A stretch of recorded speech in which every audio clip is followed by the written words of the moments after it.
म्हणजे एका व्हिडिओमध्ये सांगितलं होतं मी की हुकलूकच्या पट्ट्या कशा घ्यायच्या, किती रुंदीच्या घ्यायच्या काय, आणि बसवताना परफेक्ट येतील अशाच कशा बसवायच्या प्रत्येक कस्टमरसाठी. तर तेच मी तुम्हाला इथे सांगते. ही पट्टी जी आहे तर ती इथं 3.25 इंची घेतलेली आहे, अंदाजे कटिंग केलेली आहे. तुम्ही 3.5 ते 3 या दरम्यान ठेवू शकता. आणि ती अशी सिंगल घेतलेली आहे. तुम्ही जर अशी डबल घेतली अशी करून जर तुम्ही लावणार असताल फक्त अस्तरची, तर त्यावेळेस तुम्हाला ही थोडी जास्त घ्यावं लागणार आहे.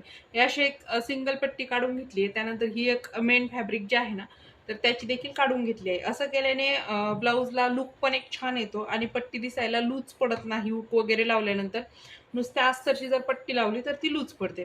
ही जी आहे ही हुकासाठी पट्टी घेतली आहे, ही लुकासाठी घेतली आहे. तर हुकासाठी साधारणतः इथं 2.5 इंच घेऊ शकता तुम्ही. 2.5 ते 3 इंच ह्या दरम्यान ठेवायची आहे. म्हणजे कधी कधी कोणी जास्त घेतं, कोणी कमी घेतं. तर असं काही नाही. हाईटला तुमचं जेवढं याचं हे आहे ना, म्हणजे हाईट जेवढी आहे ही अशी यापेक्षा साधारणतः अर्धा इंच एक्स्ट्रा ठेवायचं असतं आपल्याला. तर इथं माझं एकदम नॉर्मल थोडंसं येतंय फेस टू फेस, पण चालेल आपल्याला. म्हणजे ज्याची जशी प्रॅक्टिस असते तो तसा करतो. त्यानंतर इथं पहा आता ह्या पूर्ण एक साईड जी आहे ना हिला लुकची पट्टी, तिला आपण इथं स्टिच करून घेतो. तुम्हाला वाटलं तर तुम्ही ही साईड देखील स्टिच करू शकता. आता पहा हा पार्ट आपण असा ठेवला आहे, हा दोन्ही. तर आता आपल्याला हे काय करायचं, ज्यावेळेस लुकची पट्टी असते त्यावेळेस ती वरच्या भागाला येते, वरच्या साईडला येते. तर त्यावेळेस काय करायचं, आपला फक्त हा पार्ट घ्यायचा आहे. म्हणजे लुकची पट्टी ठेवताना काय करायचंय, गळ्याचा जो वरचा भाग आहे ना तर लुकची पट्टी ही आतल्या साईडने ठेवायची आहे, अस्तरच्या बाजूकून, उलट्या बाजूकून.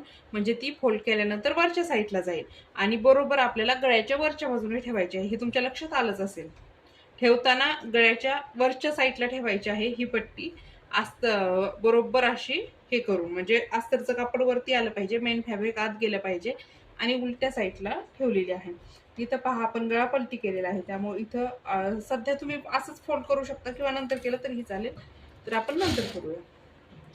त्यानंतर एज इट इज आहे असंच इथं आपण आता हे करून घेऊ. शिलाई देऊन घेतली. त्यानंतर परत इथे ही दुसरी शिलाई देते. तर दुसरी शिलाई देताना हे असं आपण दुमडून घेऊया. दुसरी शिलाई देताना हे कापड जे आहे हे बरोबर ह्या साईडला ठेवलेलं आहे. म्हणजे एकदम परफेक्ट असं ते दाब बसतो त्याला.